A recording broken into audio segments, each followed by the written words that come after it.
Hey everyone, welcome back to the channel and another Star Wars Battlefront 2 video. This is part 2 of my Enforcer survival guide, where we'll be discussing the Separatist Droideka, the Resistance Ovissian Gunner, and the Clone Commando. We're sitting at about 80 subscribers right now, and while I'm not able to be as prolific as the other Star Wars gaming channels, I'm happy to see things ticking up toward 100 subscribers slowly but surely. Thanks to all of you who are subscribing, and let me know what your favorite kind of Star Wars YouTube content is in the comments below. Now let's get into the video. First, let's talk about the weapons.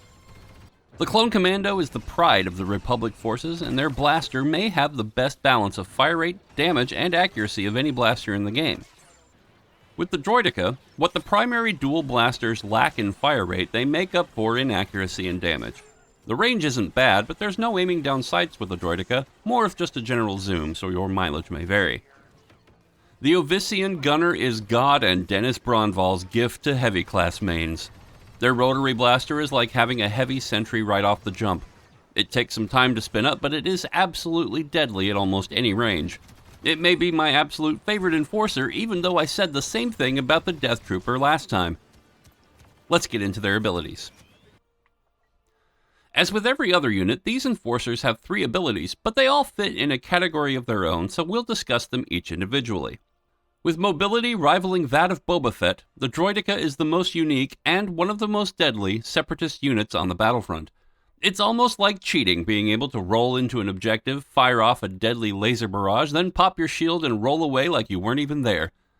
All 3 of its abilities are designed to work together. The wheel form enables you to move in and out of zones quickly, while the shield allows you to protect yourself and fire at the same time. Overload gives your base blasters a high fire rate for a short time, enabling you to absolutely melt opposing players and heavily damage enemy heroes. The Clone Commando is designed to be in the thick of things. Their high fire rate blaster is already a stalwart. His battle focus ability activates an aura that reduces damage taken for the Commando and nearby allies. Additionally, any damage you deal with the Commando also replenishes your base health. Meanwhile, if you find yourself surrounded, the Repulsor Blast emits a shockwave that disorients and knocks down enemies, including enemy villains.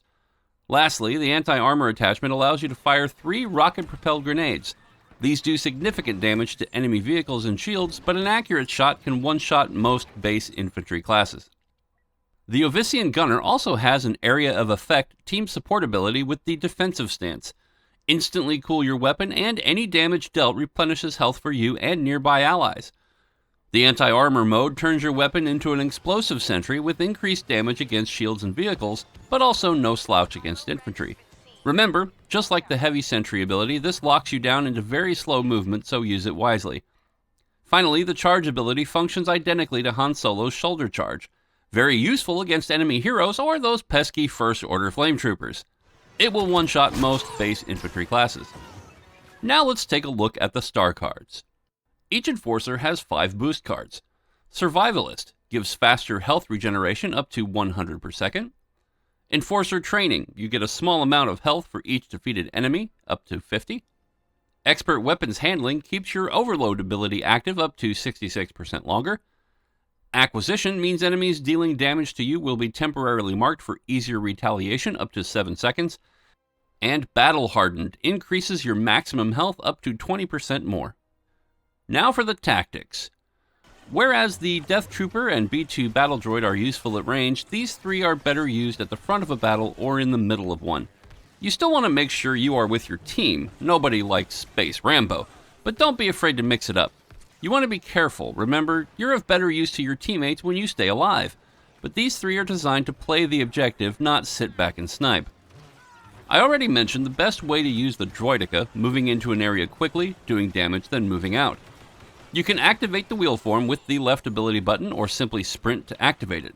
Roll into an area and push the fire button to return to walking mode. Activate the shield, then activate Overload and unleash massive damage on the enemy while protecting yourself from incoming fire. The shield is only active for a short time, so be ready to roll out if things get hairy. Almost nothing closes down a hallway like a Droideka. Unfortunately, it's easy to get caught without a shield and slow as molasses in walking form, so don't stay in one spot for long without teammates around you. Fortunately, just as the shield has a short life, it also has a fairly quick recharge time, so use it to your advantage. You're by no means a tank, but you can survive a good while when playing around teammates. Use the Clone Commando like an officer, boosting your team with battle focus.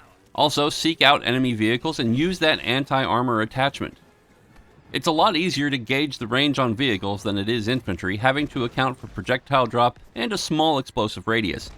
The repulsor blast is good in a pinch, but don't try to run around to catch players with it, as it takes a second of animation to activate the ability. It's not so useful as to be your weapon of choice. The Ovissian Gunner is a tactical unit good for keeping enemies off of objectives, but not so good at clearing them once they're there. As I said, the rotary blaster takes some time to spin up like a sentry, so if you're in a tight space, keep that in mind. The charge can be useful, but you can also outrun your coverage, so to speak, and get caught behind enemy lines with no support if you miss.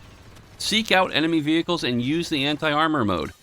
Unlike the heavy explosive sentry, you can equip it perpetually, so use it to keep enemy vehicles off your team.